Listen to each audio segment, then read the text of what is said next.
جب اللہ کے نبی نوح علیہ السلام اپنی کشتی میں تمام مخلوقات کے جوڑے جمع کر رہے تھے تو اس وقت بھیڑیا وہ جانور ہے جو سب سے پہلے آپ کی کشتی میں اپنے مادہ کے ساتھ سوار ہوا اور حضرت نوح علیہ السلام سے عرض کرنے لگا، اے اللہ کے نبی، میں آپ کی نبوت کا اقرار کرتا ہوں اور آپ سے یہ وعدہ کرتا ہوں کہ جب تک تمام مخلوقات اس کشتی میں رہے گی میں سب کی حفاظت کروں گا۔ اور یوں جب تمام خلقت کشتی میں سوار ہو گئی تو بھیڑیا حضرت نوح علیہ السلام کے ساتھ تمام مخلوقات پر پہرے دیتا رہا۔ جب جب طوفان کی وجہ سے کشتی ہلتی، اگر کوئی جانور گھبرا بھی جاتا تو یہ بھیڑیا ہی تھا جو سب کو دلاسا دیتا اور سب کا ایمان تازہ کرتا۔ تبھی جب کشتی ساحل تک پہنچی، تمام مخلوقات خشکی کی طرف دوڑ کے جا ہی رہی تھی، لیکن بھیڑیا حضرت نوح علیہ السلام کے قدموں پہ سر رکھ کے اپنی وفا کا اظہار کر رہا تھا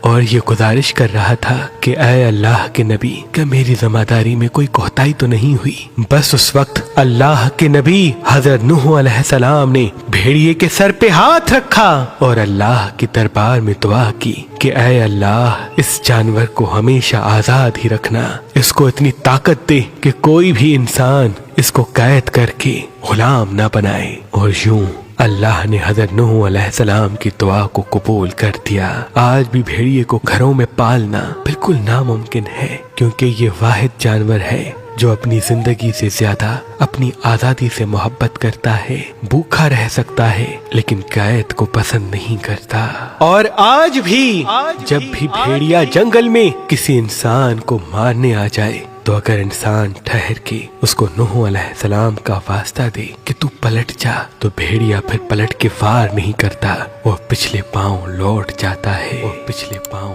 لوٹ جاتا ہے، وہ پچھلے پاؤں لوٹ جاتا ہے۔